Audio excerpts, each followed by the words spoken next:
You was real bad then. I was bad, y'all. So every time I go into a school, I always hug the kid who's been separated from the rest of the class, and I say, "You gonna be great one day." That was you. But that was me. So Euro. So something happened in the class, and everybody laughing. I'm laughing extra hard. She hauled up and bam, she knocked the shit out of me. I said, "What?" I said, "I ain't even do nothing. I was just laughing." She said, "Shut up. You laughing extra hard. It ain't that funny." She would always knock the hell out of me. But we had a love-hate relationship because the 6th grade was where Jomo was in there, a dude named Jomo Thomas. He was in the class with me. That was a class clown. I was the laugher. Okay. But I wasn't funnier than Jomo. And she had a paddle. So she catch you talking to somebody. She would, whatever letters their name was, she would whoop you like, you get to talking to John, John.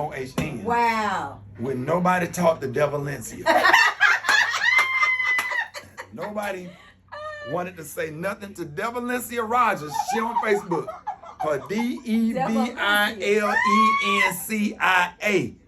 Devalencia. Oh, no. So you talk to her, but you not finna talk to her. And she over there like, why I want nobody to talk to me? Nobody finna take that ass school. That's 10 licks. We'll talk to John. Or I can take 4 licks from Jomo. Right. You know what I'm saying? But you're not finna talk to Devalencia. So man, Miss Avery was in our class, and here's what bonded. Miss Avery mama died while we was in her class, and it was 2 6th grade classes. It was the 6th grade with high test scores, most of them mom and dad together, and it was us.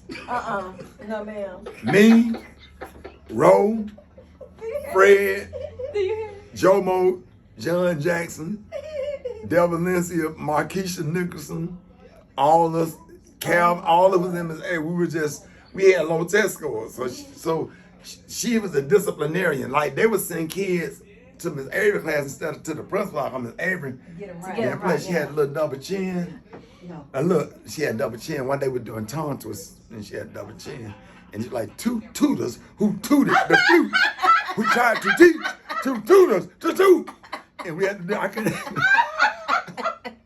And that chin. That chin was going, and I'm sitting there laughing. She go, bam, do the tongue twisters. I said, I can't do it. I said, say it again. 2 tutors who tooted the flute, who tried to teach 2 tutors to toot. And when she would say to toot, I remember everything that went black. I laughed so damn hard, and I'm already up, separated from the rest, but she would never send me to the office, for real.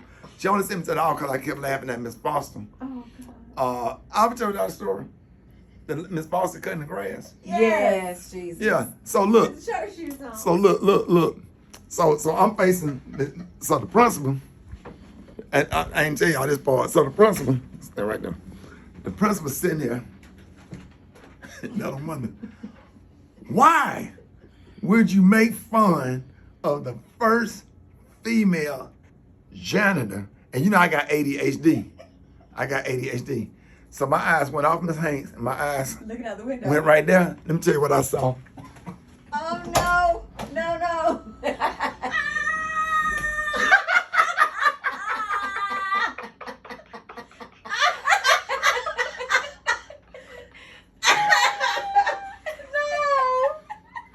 That's all he's looking at.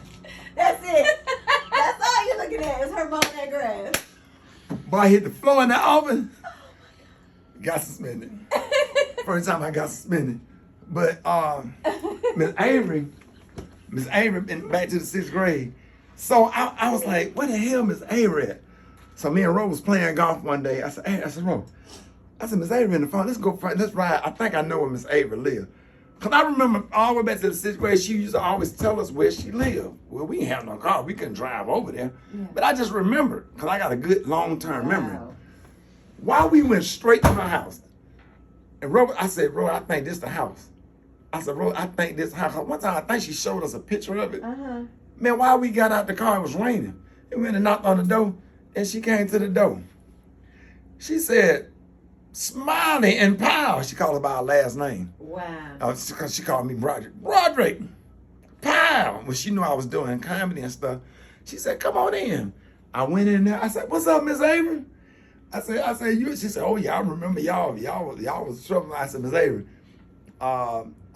we was in the class when your mama died. So when Miss Avery came back to school, we knew to behave. We just had sense enough to kind of chill out a little bit. Yeah. Now we 6th grader, we just kind of, we felt so bad for her. It changed the whole dynamics of how we operated. And it was before Easter. Because I'll never forget, we was getting ready to get out of school that Friday for Easter. And Miss Avery was looking out the window and she had tears coming down her eyes. And I would never forget it.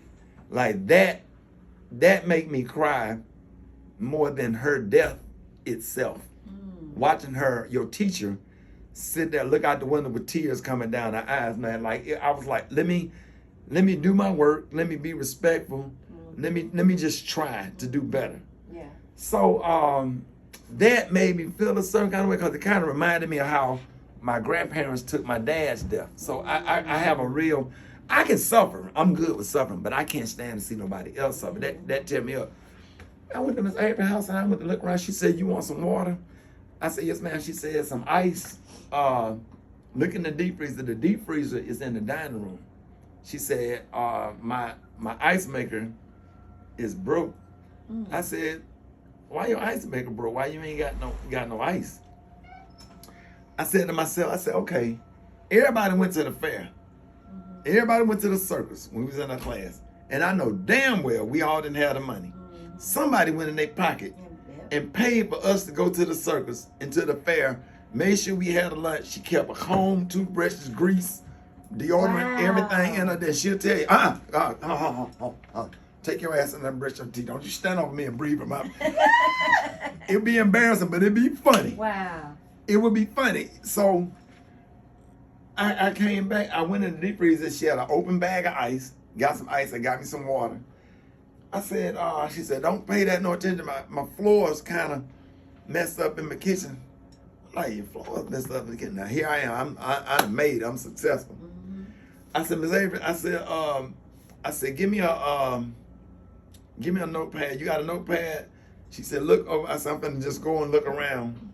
And, I'm finna make some notes." She said, "Okay." I went walking through her house. I went through the kitchen. I found the bathroom. I found her room and whatever. And I made a lot of notes. Man, I came back the next week and I said, "I need you to pack your bags. I'm going to put you in a hotel for about 3 weeks." Wow. Put you in a hotel. Gut that house out. New carpet. New couch covers. I gave her, put $1,000 on a JCPenney card so she could go and pick out her own curtains. Yeah. Had a brand new, spanking new refrigerator. And I never forget, it had tears in my eyes. She called me. I said, "Hello?" She said, "I got ice, baby." Oh, She said, "I got ice." She said, "I got ice." She was just excited about having ice. Yeah. Got the new table cover, new plates, glasses, forks, spoons, floors, mattress, cover, everything. Anywhere she wanted to go, I put her on the plane and sent her. Had somebody come pick her up, take her to the airport, sent her to her family reunion to Chicago, called up me. It was so comfortable to me and my kids would go over there in the summer and we would go over there and lay on her floor and take a nap. Wow. But she became like a grandma. This is my 6th grade teacher. Her and my daughter's birthday was on the same day. She went to Alabama State University. I think she was a member of Zeta Phi Beta. Wow. But that was my girl, Aline Avery. And oh, Rickey. That's awesome, Rickey. That is. And the fact that you could Yeah. do that for her. I made sure she went to everything. I made sure she had money. I made sure once a month somebody pick her up and bring her to my house.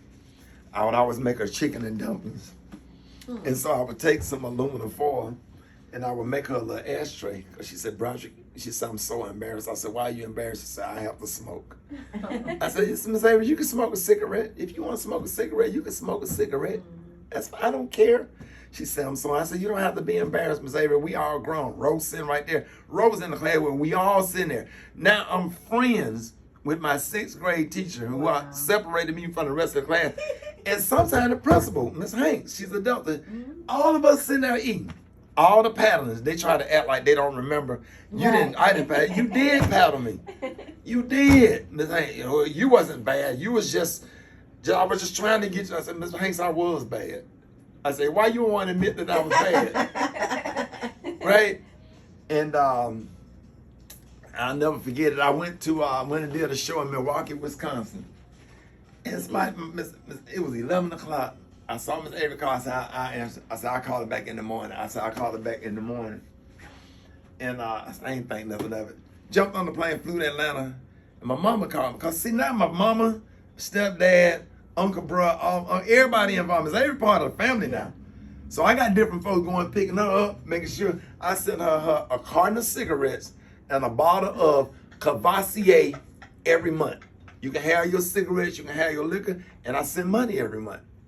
Boom. Send her a check every month. Boom. Make sure you don't have to ask nobody for shit ever. Because the comedy started in the 6th grade. Joe Moore, all that cracking back and forth, because she cracked back with us. Like Miss Avery, what's her name back here talking about? She would tell him his mammy bought him. Imagine that in the 6th grade. Yeah. A teacher said, tell him, Can't do that whoever now. said it, they mammy bought him. It was ignorant. Right. We had an ignorant, fun class. That was the best year of element. My 5th grade year, Miss York, but that year, Miss Avery, that's when the comedy started. That's when the roasting and the cracking jokes and the instigating started, because that's what we did in that class. And she paddled us and she didn't play, but it was all, you knew it was done out of love. Out of love. She cared about you. Yeah. And Ro was driving. Ro was in the front of the van. I was in the back. And my mom was on the phone. My mama said, I want to let you know Miss Avery passed last night. I said, what? They said she had got sick, and by the time the paramedics got there, she had passed or whatever. And I said, Ro was driving. I'll never forget it. I said, Ro. I said, Miss Avery passed. Because Ro was the one putting in the work. Ro was the one going to pick her up and doing all of the ripping and running. Yeah. You know, when we would do stuff, but Ro would be like the one to do it. Yeah. That was the longest ride from Birmingham to Atlanta, and you sitting up here looking between the seats, looking at your classmate who was in the class with you, looking at how he feel, and he's sitting up there, he just quiet. We always talk about sports. We argue all the way from Atlanta to Birmingham. Every time we fly to Atlanta, we just drive to Birmingham, and just watching how he felt. But the good part is, I went to the funeral home. I said, hey, I want her to have a flower from the top all the way to the bottom of that casket. And I want her to have whatever Whitney Houston had, that's what I want her to have. Wow. And they did. I stood in the back of that church, because our funeral was packed, with a smile on my face. I did not shed one tear. Wow. Not one tear. Smiling with joy, because I knew the quality of life that we tried to help provide for her, to make sure she had something and saw something, was able to do whatever she wanted to do before she died. Just to let her know that one student, well, two, well, I'm sure all of them did, but we had the resources to make sure that she didn't have to ever want for anything. Wow. And we was able to look her in the eye and say, Miss Avery, thank you. Me and my kids took it hard. Because we would go over there and be laid out on the floor. She had the air conditioning. It'd be summertime. She'd be sitting up in a recliner, watching TV, and we all laid out on the floor. Malik on the couch. We all taking on. We would stay for hours. Just go over her house, and we felt like, because my grandparents was dead, so we had her. We had somewhere to go. Yeah. So now that turned into Miss Janie. Miss Avery was gonna be on my reality show. They even shot. She was in the pilot. It was gonna be my kids, me, my kids, the morning show, and Miss Avery. Wow. And right after they shot the pilot is when she died. She was gonna be on. I even had the clips with her singing Jesus. I would call her from stage, and she was saying Jesus. There are some things I would not know. Jesus is real, for I can feel him in my soul. And I had it on tape. Oh, wow. And I got up and spoke at her funeral, and I played it. I played her singing it in the microphone. And when they was taking the casket out of church, that was the song. That was so Yes, God is beautiful. real. And here's the video. Forever.